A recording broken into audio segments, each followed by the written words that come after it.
അസ്സലാമു അലൈക്കും വറഹ്മത്തുള്ളാഹി. പരിശുദ്ധമായ ഉംറയുടെ മൂന്നാമത്തെ പ്രവർത്തനം സഫാ മർവക്കടയിലുള്ള സഅയ് അവസാനിച്ചിരിക്കുകയാണ്.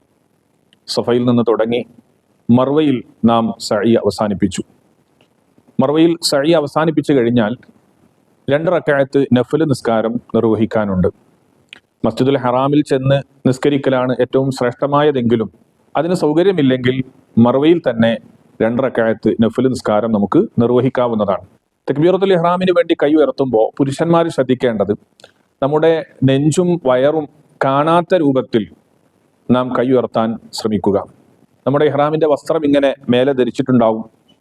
കൈ ഇങ്ങനെ ഉയർത്തുന്ന സമയത്ത് നമ്മുടെ നെഞ്ചും വയറും എല്ലാം കാണുന്ന രൂപത്തിലായിരിക്കും പലരും ഉയർത്തുക. നമ്മുടെ നെഞ്ചും വയറും ഒന്നും കാണാത്ത രൂപത്തിൽ തക്ബീറത്തുൽ ഇഹ്റാമിന് വേണ്ടി എങ്ങനെ കൈ ഉയർത്താം എന്നാണ് പറയാൻ പോകുന്നത്. ശ്രദ്ധിച്ചു നോക്കുക. നമ്മളിങ്ങനെ 2 കൈകളും താഴ്ത്തിയിടുക.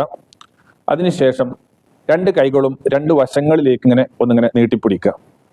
എന്നിട്ട് നമ്മൾ കൈ ഉയർത്തുക.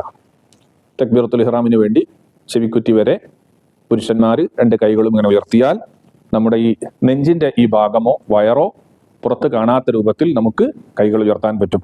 നിസ്കാരം കഴിഞ്ഞതിന് ശേഷം അള്ളാഹുവിനോട് ധാരാളമായി നമ്മുടെ ആവശ്യങ്ങൾ പറയുക. ദുആക്ക് ഇജാബത്തുള്ള സ്ഥലമാണ് മർവ നിലകൊള്ളുന്ന സ്ഥലം. ഇനി നാം ഉംറയിൽ നിന്ന് വിരമിക്കാൻ പോവുകയാണ്. ഇഹ്റാമിന്റെ നിയ്യത്ത് വെച്ച് തൽബിയത്ത് ചൊല്ലലോടുകൂടെ നാം ഉംറയിലേക്ക് പ്രവേശിച്ചു. ഇനി നാം ഉംറയുടെ പ്രവർത്തനങ്ങളെല്ലാം കഴിഞ്ഞ് ഉംറയിൽ നിന്ന് വിരമിക്കാൻ വേണ്ടി പോവുകയാണ്. അതിനുവേണ്ടി പുരുഷന്മാർ ചെയ്യേണ്ടത് അവരുടെ തല പൂർണ്ണമായും വടിച്ചു കളയുകയോ അല്ലെങ്കിൽ 1 ഇഞ്ച് നീളത്തിലുള്ള മുടി മുറിക്കുകയോ ചെയ്യുകയാണ് വേണ്ടത്. ഇവിടെ പ്രത്യേകം ശ്രദ്ധിക്കണം, തലയുടെ 4/1 ഭാഗം വടിച്ചു കളയൽ ഫർളാണ്. അല്ലെങ്കിൽ തലയുടെ 4/1 ഭാഗം 1 ഇഞ്ച് നീളത്തിലുള്ള, 1 ഇഞ്ച് എന്നുകൊണ്ട് ഉദ്ദേശിക്കുന്നത് നമ്മുടെ ഈ വിരലിന്റെ ഈ ഒരു അളവാണ്, 1 ഇഞ്ചിനോട് അടുത്ത അളവാണ്. അത്രയും നീളത്തിലുള്ള മുടി തലയുടെ 4/1 ഭാഗം വരുന്ന അളവിൽ മുറിച്ചു കളഞ്ഞാൽ മാത്രമേ ഉംറയിൽ നിന്ന് അവൻ വിരമിക്കുകയുള്ളൂ, ഉംറയിൽ നിന്ന് പുറത്തു കടക്കുകയുള്ളൂ. ഹബീബായ റസൂലുള്ളാഹി സ്വല്ലല്ലാഹു അലൈഹി വസല്ലം അവിടുന്ന് ഹജ്ജത്തുൽ വദാഇൽ ഹജ്ജിൽ നിന്ന് വിരമിക്കുന്ന സമയത്ത് അവിടുന്ന് തല പൂർണ്ണമായും വടിക്കുകയാണ് ചെയ്തത്. എന്നിട്ട് തല വടിക്കുന്ന, മുണ്ടനം ചെയ്യുന്ന പുരുഷന്മാർക്ക് വേണ്ടി 3 തവണ അള്ളാഹുവിന്റെ ഹബീബ് പ്രാർത്ഥന നടത്തുകയുണ്ടായി. മുടി മുറിക്കുന്നവർക്ക് വേണ്ടി 1 തവണയും മുത്തുനബി തങ്ങൾ പ്രാർത്ഥിച്ചത് കാണാം.